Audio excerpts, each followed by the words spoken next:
Je vous retrouve aujourd'hui en compagnie du Fil 900S, le petit All Mountain 130-140 de chez Rockrider, avec un cadre full carbone pour moins de 3000 €, et on va voir ce que ça vaut sur le terrain.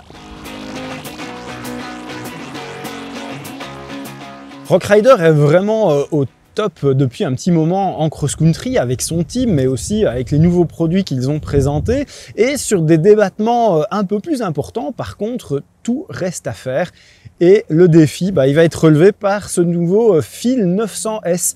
Alors c'est pas un enduro, c'est pas un gros débattement, on est sur 130 mm à l'arrière, 140 à l'avant, donc c'est plutôt un petit all mountain, un petit vélo jouet, plaisir, polyvalent, mais qui est proposé à moins de 3000 € avec un cadre 100% carbone, non seulement le triangle avant, mais aussi le triangle arrière, ce qui est vraiment assez rare. Je pense qu'on compte sur les doigts d'une main les marques qui sont capables de proposer ça. Le rapport prix-équipement, ça a toujours été une des grandes forces chez Rockrider, et le Fil 900S, il déroge pas à la règle. On a ici des roues, le train roulant qui a vraiment été soigné. On trouve que c'est très important.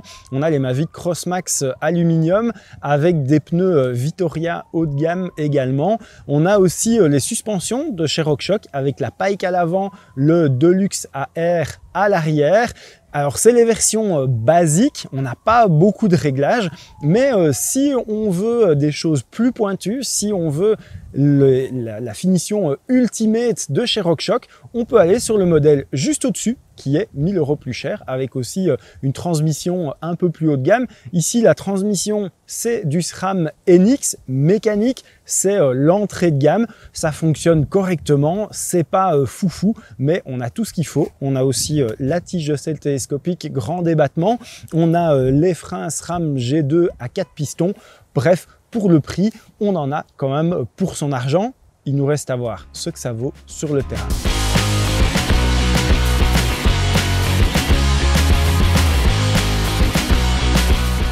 La première caractéristique qui revient sur le Fil 900S, c'est son côté très facile à prendre en main. C'est un véritable jouet, il n'y a pas du tout besoin d'être un expert pour le jeter d'un virage à l'autre, pour vraiment se faire des petites excentricités. C'est aussi un vélo qui apprécie jumper, on peut s'envoyer en l'air, faire des manuals hyper facilement. Le cadre est très compact, la géométrie vraiment bien étudiée. On a beaucoup de flex quand même dans le cadre, ça c'est quelque chose qui le rend facile. C'est peut-être quelque chose qui sera un peu moins agréable pour des pilotes très expérimentés ou bien plus lourds, mais c'est une caractéristique du vélo et c'est ce qui joue vraiment pour le côté amusant.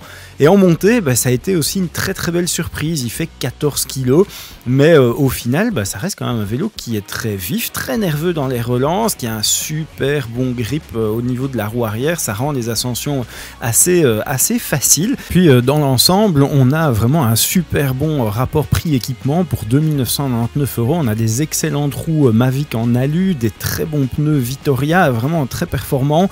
On a aussi des suspensions qui tiennent la route. Elles manquent un petit peu de réglage pour les pilotes plus expérimentés, mais il y a une version un petit peu plus luxueuse à 3999 € qui offre les suspensions plus haut de gamme. Les freins, c'est un peu juste, on sait bien que les freins SRAM, c'est pas les plus puissants du marché, mais dans l'ensemble, c'est un package tout à fait cohérent et qui donne un super bon vélo au global.